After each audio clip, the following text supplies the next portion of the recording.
सातारा जिल्ह्यातील सातारा तालुक्यामध्ये शिवथर नावाची गाव आहे। या गावामध्ये साबळे कुटुंबीय राहते। अशोक लक्ष्मण साबळे यांची मुलगी पूजा जशी वयात येऊ लागली तसे तिच्या मनात तारुण्य सुलभ भावना जागृत होऊ लागली। या घटनेला 7 ते 8 वर्ष झाली असतील। पूजाने अजून 18 वर्षही पूर्ण केली नव्हती। तोच ती या गावातील शिवथर मालगाव रोडवर 1.5 किलोमीटर दूर राहणाऱ्या प्रथमेश जाधव याच्या प्रेमात पडली होती। दोघेही अल्लड, दोघांनीही लग्न करण्याच्या कसमा घेतल्या होत्या। पूजाने अजून 18 वर्ष पूर्ण केली नसल्याने ते फक्त एकमेकांना भेटत होते, प्रेमालाप करत होते। तिला 18 वर्ष पूर्ण झाल्यानंतर लग्न तर नक्की करायचे असे ठरवले होते। पूजाला जेव्हा 18 वर्ष पूर्ण झाली तोपर्यंत घरी त्यांच्या प्रेमाबद्दल समजले होते। विरोधही झाला, पण हा विरोध झुगारून 2017 साली दोघांनी पळून जाऊन विवाह केला। त्यानंतर दोन्ही कुटुंबामध्ये वादविवाद झाला। हे प्रकरण सातारा तालुका पोलीस स्टेशन पर्यंत गेले। दोन्ही कुटुंबामध्ये चर्चा झाली, दोन्ही कुटुंबामध्ये कटुता निर्माण झाली। दिवस जात होते। लग्नाला 1 वर्ष पूर्ण होण्याच्या आतच त्यांना एक अपत्य झालं। अपत्याच्या येण्याने दोन्ही कुटुंबाला आनंद झाला। आता त्यांनी प्रथमेश पूजाच्या नात्याला आनंदाने स्वीकारलं होतं। प्रथमेश जाधव हा कष्टाळू होता। तो वडिलोपार्जित शेती बरोबर दुग्ध उत्पन्नाचा व्यवसाय देखील करत होता। कुटुंबाचा उदरनिर्वाह करत असे। प्रथमेश जाधव याला एक भाऊ आहे, त्याचे नाव सागर।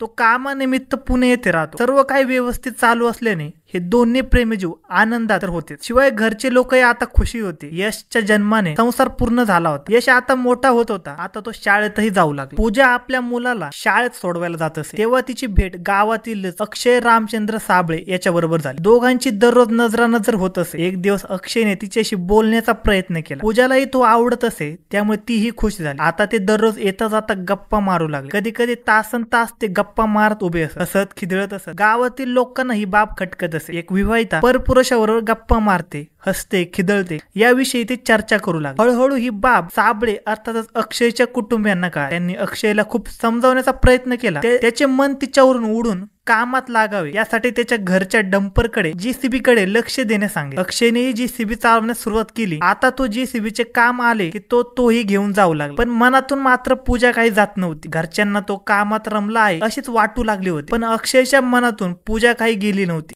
तो तिला भेटण्याची संधी शोधतच होता। त्याला विरह सहन होत नव्हता। तिला कायमचीच आपली करावी असा विचार त्याच्या डोक्यात चालू होता। त्यासाठी तो संधी शोधू लागला। सोमवार दिनांक 7 जुलै 2025 रोजीचा दिवस होता। त्या दिवशी पूजाची सासू आनंदीबाई आणि सासरे निवृत्ती हे शेतात गेले होते। तिचा नवरा प्रथमेशही मुलाला शाळेत सोडून कामावर गेला होता। घरात पूजा एकटीच होती। अक्षयने आता पूजा घरात एकटीच असेल असा अंदाज बांधून तिला फोन केला। त्याच्या अंदाजाप्रमाणे पूजा घरात एकटीच होती। तीच संधी साधून त्याने पूजाच्या घरी जायचे ठरवले। थोड्याच वेळात तो पूजाच्या घरात शिरला। त्यावेळी वस्तीवरही कोणी बाहेर नसल्याने तो बिनधास्तपणे घरात शिरला। पूजालाही त्याला पाहून आनंद झाला। दोघे गप्पा मारू लागले। खूप दिवसांनी ते भेटले होते। प्रेमाच्या गप्पा रंगल्या। यावेळी अक्षयने आपल्याला तुझ्याशिवाय करमत नाही असे सांगितल्याने पूजाही लाजली। थोड्याच वेळात अक्षयने तिच्या समोर एक प्रस्ताव ठेवला। तो तिला विनंती करू लागला की तू तुझ्या नवऱ्याला सोडून दे, घटस्फोट घे, आपण लग्न करू, संसार थाट। पूजाला मात्र त्याचे म्हणणे पटले नाही। तिला हा संसार सोडणे जीवावर आले होते। आतापर्यंत संसाराचा विचार सोडून ती अक्षयच्या प्रेमात बहावत गेली होती। पण आता अक्षयने तिला हा संसार सोडून आपल्या सोबत राहावयास चल म्हटल्याने तिला वास्तव्याची जाणीव झाली आणि तिने सांगितले की मी माझ्या पतीला आणि मुलाला सोडून येणार नाही। जे आजपर्यंत चालू आहे तसंच चालू ठेवूया असे म्हणू लागले। यातून दोघांमध्ये वाद होऊ लागला। अक्षयला तिच्या या वागण्याने तो चिडू लागला। तरीही ती समजावत होती आपल्याशी नवऱ्याचा उपरोक्ष प्रेम करते, संबंध ठेवते, पण तिला आपल्याशी संसार थाटायला नको। हे पाहून अक्षयचा राग अनावर झाला। त्याच्या खिशात JCBचे वायरिंग कट करण्याचा फोल्डरचा कटर होता। तो त्याने बाहेर काढून काही काळाच्या आत निर्दयीपणे सरकन तिच्या गळ्यावर फिरवला। त्या सरशी तिचा गळा चिरल्याने त्यातून रक्ताच्या चिळकांड्या उडाल्या आणि थोड्याच वेळात ती मरण पावली। त्यानंतर अक्षयने तेथून पळ काढला। मिळेल ते वाहन पकडत मोबाईल स्विच ऑफ करून त्याने निरामार्गी पुणे गाठले। इकडे पूजा जिथे राहत होती